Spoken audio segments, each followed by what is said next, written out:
Hello, welcome back to the Landy Rover, and today is 14 months since the Landy arrived here in southeast Queensland, and this is a quick video to run you through where she's up to right now. And here she is. We'll have a quick walk around the vehicle and show you where she's up to at the moment. And obviously the engine bays probably had the most amount of work. The old Holden 202 she came with was seized, so we got parts from Sunshine Coast and rebuilt the engine. It's not been a cheap exercise, but the engine's in and the engine's running. So the brake reservoir, these are a fortune to replace. You can buy new ones. I've never seen a decent quality second-hand one. This one's okay. There's a small hole at the top. The cap was all rusty. You can buy the caps. Again, they're 40-50 Australian dollars on the internet. This is actually a cap off of prickly heat powder. Absolutely perfect fit. So yeah, $30 cap or $2 can of prickly heat powder. So yeah, that fits perfectly. We've also got the steering box. I've put new oil in here, but it's leaked all out. So yeah, there's obviously this gasket. It looks like it's been a repair in the past. That needs to be replaced as well, so to stop that one leaking. We've got a new distributor. I went for the electric ignition in the end. I couldn't be bothered with points. And we've also got a new fuel pump as well. I put a secondary fuel filter after the fuel pump just before it gets to the carb. So many cars I see on the market with the fuel filter over this side near the carburetor, right above the exhaust manifold that gets through crazy temperatures. If that leaks, you've got a big fire. So yeah, I've tucked the fuel filter right down there out the way. We managed to source an oil filter from the UK that got shipped over. It needed a bit of a tidy and a bit of a paint, but she's in there and running. Brand new radiator. I did try and nurse the original radiator that came with it. As soon as I filled it up, it leaked though. So there's a new radiator in there. Brand new exhaust manifolds, brand new carburetor, brand new dynamo, brand new fan. Pretty much everything, brand new exhaust, brand new engine mounts. Pretty much everything is being replaced from the old Holden days. We've actually got a video of her first ever startup. She's actually running now. She's running pretty well. We've still got to get the ducting between the carburetor and the filter sorted. Again, used on eBay or scrap parts are very expensive, so we'll work out what we're going to do there. The accelerator linkage, that was completely removed in the Holden days, so we've had to source all of those. Most of this came from Cyprus. And the brake servo, the original Land Rover 2 didn't have a brake servo. This must have been a military edition back in the army days or after the army. So we've kept it. The vacuum's coming off the exhaust manifold or the intake manifold, so that should hopefully work for us. The electrics are a work in progress. If you've seen the first video of the history of the Land Rover, you'll see that the electrics were actually a 12 volt positive. The army then converted that to a 12 volt negative, and it was an absolute mess like this. So everything was ripped out. These are the new wires. They're slowly going in. We'll have a fuse box, a proper fuse box over here. Got a few solenoids as well. We've got to start a solenoid, and I'm going to have an always on or a permanent solenoid. So if you flick the switch, everything wakes up.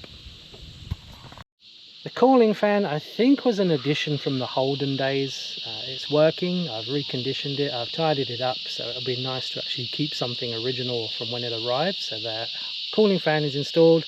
That'll be what's wired up to a switch on the dashboard, nothing too complex. There's actually a tow bar on the front. It's obviously not a legal tow bar because it's crudely welded on. I will remove this. I've crashed into the shed on numerous occasions with it. I've hit my knee, I've hit my ankle, and I've hit my head on it. So looking forward to taking that off. There's just two great big bolts holding it on, and then we'll be able to remove that one.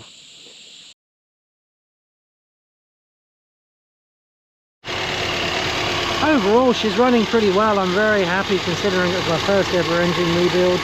University of YouTube helped me with this one. But yeah, she's running extremely well. A couple of leaks. There was a leak at the crankshaft seal down there. That's fixed itself, I think. That's the seal, the new seal swelled up. There was a small leak in the exhaust. That's all been tightened up. And just the timing needs to be done, and the idle. The new carburetor came straight out the box with a new weather carburetor. That just worked straight away, put it on and it worked. So very happy, very impressed. Moving into the cockpit, this is being completely stripped out as everything else has. Underneath this seat box are the two fuel tanks. There was one fuel tank originally when it came from Birmingham in 1960, and the Army added a second fuel tank over the other side. Seems a bit strange to me in a war zone sitting on top of fuel tanks, but that was the design of the Land Rover and that's what stayed.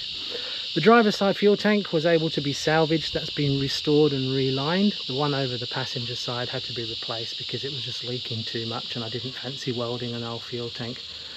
All of the hoses have been replaced and the original fuel caps, that's still original. They've just been resprayed and tidied up a bit. In the cockpit, it's still pretty much bare bones. The dials have all been repaired. If you look at the original video of the history of the Land Rover, you'll see the original mess that became behind those. They're in, they're not working, there's nothing wired up yet, but they're in and they're looking pretty good. Windscreen wipers, I don't know what to do here. Where I've replaced the windscreen, it's actually further forward than the original one was, even though the roof fits perfectly. So these no longer fit.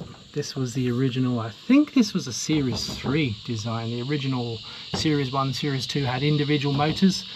Probably going to replace that, probably going to put the individual motors back in just to make it original. I put the fly screens in. Don't like the idea of hornets and wasps flying in whilst driving along, so we've got fly screens in there, and these are the original turn handles that lift up the air vents at the front. Brand new windscreen, new seals, insulation on the roof to try and keep the Land Rover nice and cool as we're driving along. Doubt it'll work, but you never know, it's worth a go. I put seatbelt mounts in. These were not in the original vehicle. By law back then in 1960 you didn't have to have seatbelts, which is quite strange in my opinion, but that was the law back then. In Queensland you just have to restore the vehicle back to the original Australian design rules, and back in 1960 there weren't any. So technically I don't actually need to have seatbelts in this to get it re-registered, but I will install them. These mounts are just off the internet, they're bolted to the top. I'll put one more bolt in there and then we'll have proper 3-point seatbelts in there. Do they need to be engineered or certified? Probably, but I don't think because of the Australian design rules I actually need to get them certified. If you have any suggestions, put them in the comments below, but I will have seatbelts, otherwise it's just steel and glass to stop you in an accident. Moving on to the steering wheel, this has got a bit of history to it. This was the original steering wheel that came with the Land Rover. I even have a marsh fly on there at the moment. It's either trying to eat the steering wheel or eat me. But I'm going to try and restore this. There's chrome spokes, it needs a bit of repair, there's a bit of cracking and it needs a good sand and a good repaint, but I think we can get that looking pretty good. Over here on this side is the windscreen wiper motor. If you look at the first video, the history of the Landy, this was the only thing that worked on the car when I received it. Sadly to say, I might actually be removing it to put the individual motors back on there, which the original Land Rovers came with, and not this. I think this was from a Series 3, this design, but I might replace it, I'll see. And the roof is on, finally. There's a video of me trying to do this on my own and actually damaging the rest of the vehicle and scratching the sides. The roof is on, very simple to put on once you've actually got it on there. It's just a series of bolts all the way around. Absolute pain in the neck to install and tighten all of those up. But the roof's on and it's actually keeping the shape of the vehicle. Over this side is the second fuel tank, 2 45-litre fuel tanks, which is a great addition. Only strange thing is the Army added 2 filler caps, one each side. I assume they'd never actually designed this to go to a petrol station. How you fill up 2 would be interesting. But anyway, I've kept it. I love the idea of the 2 fuel tanks, 95, 100 litres or so in there, which is a great addition. Moving into the back of the vehicle. So just primer on the floor at the moment. I've kept the original paint on these sides. There's a bit of Army history to these. I love the history of this vehicle, so I've kept the paint on this side. These are the original boxes. I dread to think, or love to think, what was stored in these in Vietnam. Toolboxes, I don't know, food, ammo, something. So these have been kept in there as well. The front ones are different though. Someone in the past has replaced these. I don't know what happened to the original. There's new hinges on the back. This one's a bit of a surprise. This is where someone has stolen a road sign and cut it very well, very neat cutting, and they've replaced it with a bit of a road sign. So if anyone knows the rest of this road sign or where it is, do put a comment in below. I'd love to reunite it with it. And the same on the other side. They took the second half of the road sign, construction vehicles only, and they made a flap with that one as well. Bit of history of the road sign. It's obviously a Queensland road sign, 07, and the month is 1196. So the road sign was manufactured in 1996. Someone's come along and stolen it, and it's ended up in this Landy. Probably replace these, I don't know. There's also a hole on this side. I don't know what happened there. Great story behind it, no doubt, but we'll fix that up. Back bumpers, they're just primed at the moment. I don't know what colour to have with these. It might be a dark grey, it might be black, I don't know. The doors are still in the shed. They need stripping, repairing and sorting out. But we've got new glass, we've got new seals. That will be going in next, just to try and make it a bit more of a complete vehicle. Seats, brand new seats, and I've got the carpet from Brit Parts that can hopefully go on here. I've got new gear knobs and new buttons, so she's actually going to look like a new vehicle inside, even though she's going to be 1960 still on the outside or underneath. Anyway, everything else has been replaced, but deep down she's still a 1960s Series 2 Land Rover. Underneath, on the dirty side of the vehicle, we have brand new prop shafts, 1 and 2. The others are all perished and they were seizing up, so that wasn't very good. Got a brand new exhaust pipe. I think this is the way it goes. It was a bit of a fight getting it on. I've got it coming out the passenger side, just to cover pedestrians with smoke on the pavement, no doubt. Gearbox, all the oil's been changed, the differentials, the oil's changed, wheel bearings have been changed, brakes have been changed, the original suspension's there. That obviously needs a replacement. That's not going to be able to pass the roadworthy. And that's pretty much from underneath. The Army did remove this horizontal strut or support on the chassis. I do have that. I might weld it back into place before it goes for the roadworthy. And that's it under the dirty side of the vehicle. The front wings, I honestly don't know what I'll do there. There's a video. I have two choices: either keep the Army cutout or have the traditional wheel arch. Check out that video, help me decide by putting comments in there which wheel arches you think we should use. And here's a real rookie error. Where I've put this battery tray in, I didn't know what these look like. I couldn't find much information on the internet. I've actually stopped the wheel from steering. I've stopped the steering arm is actually hitting the battery tray, so I can't turn the steering wheel that far. On the other side though, the steering goes a lot further, but it's now hitting the other side of the tray, so I will need to refix this one up as well. Thinking just take the angle, grind it, make it a bit bigger, make a bit of a gap in there, and then hopefully it should be okay. You can see this is now hitting on there, which is not a good thing to happen. So another rookie mistake.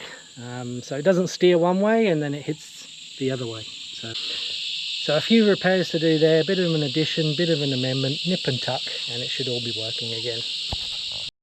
Another rookie mistake. I've broken the handbrake. I actually painted it. I painted the handle and painted the button. Pushed the button in and it stuck because the paint now made the button bigger. Took some vice grips to it to try and get it off. It's apparently a twist, and that actually snapped the metal shaft that goes through here, which you can't get. So I have a new button come in, absolute fortune, about $50 for a bit of plastic. That will arrive soon, hopefully. Then I'll work out what to do with the shaft to try and resurrect this shaft. So lesson number one for me: don't paint the handbrake button, because if you push it in, it will be too big, the paint's soft and the button just sticks in and you'll never get it out again. And there we have it. That's what we're up to in February 2025. Still lots to do. We've got the doors, we've got the front wings, we've got the bonnet, we've got to fix the mistakes that I've made with the steering and the handbrake down there. We've also got to do the interior, we've got to get all the electrics and all the dials and everything else working, so still lots to do. If you do like the videos, click subscribe and also click the like button. But in the meantime, thank you very much for watching, and it's time to see if we can take this thing for a bit of a drive.